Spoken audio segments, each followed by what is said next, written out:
একটা দৃষ্টান্ত বলি। কোনো জায়গাটার নাম মনে নেই, বলছি, সেখানে মানুষের উপরে যদি কেউ নরহত্যা করে, আর নরহত্যা করার পরে যদি ধরা পড়ে যে তুমি নরহত্যা করছো, সেই যে লোকটাকে তুমি হত্যা করলে তার দেহকে তোমার দেহের সঙ্গে বেঁধে দেওয়া হবে। এবার বেঁধে দিয়ে তোমাকে ঘুরানো হবে, দেশে দেশে ঘুরানো হবে।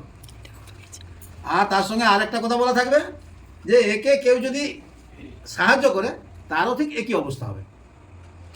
তাহলে সেই পিঠে সেই মোড়া দেহ বেঁধে দিয়েছে আর ঘুরে ঘুরে বেড়াচ্ছে। প্রথম 2-3 দিন খুব আনন্দে কষ্ট করে ঘুরছে, হ্যাঁ, আর পরপর দেহটা কি হচ্ছে, বসছে আর ভার বাড়ি বাড়ছে।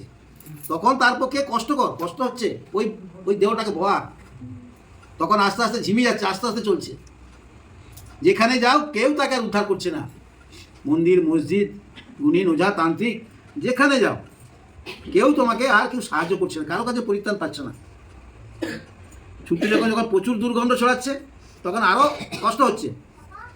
তখন বলছে এ দুর্ভাগ্য মনুষ্য আমি, কে পাপ দেহ থেকে কে আমাকে উদ্ধার করবে? তাহলে উদ্ধার করার মতো একজন, তিনি কে?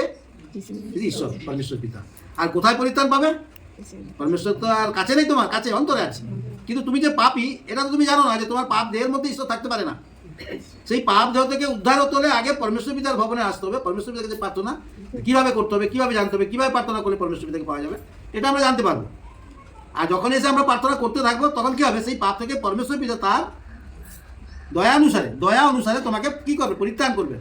আর সেই দয়া অনুসারটা পেতে হলে আমাদেরকে কী করতে হবে না, সেই অনুশোচনা মনের মধ্যে অনুতাপটা আনতে হবে যে পিতা আমি একজন পাপী, এই পাপ দেহ থেকে আপনি আমাকে উদ্ধার করে দেন, আমি যেন সর্বদা তোমার ধন্যবাদ করতে পারি, নিজের ভুলটা যেন স্বীকার করি। কীভাবে না, অনুতাপের দ্বারা। নাহলে এরকম বলবো নি পিতা গো আমি তোমার তো ভবনে যাই, ডেলি বচন করি, পিতা তুমি আমি অন্যায় করছি, পিতা তুমি আমাকে ক্ষমা করবো পিতা। এটা অনেকে চাই আমরা, কিন্তু না, আমাদের মধ্যে সেই অনুতাপটা যেন থাকে, মনের সেই কষ্টটা যেন থাকে যে আমি একজন পাপী, এই পাপ থেকে আমাকে কেউ উদ্ধার করতে পারছে না, মরা দেওয়া পিছনে আছে, কেউ আর সাহায্য করছে না আমাকে।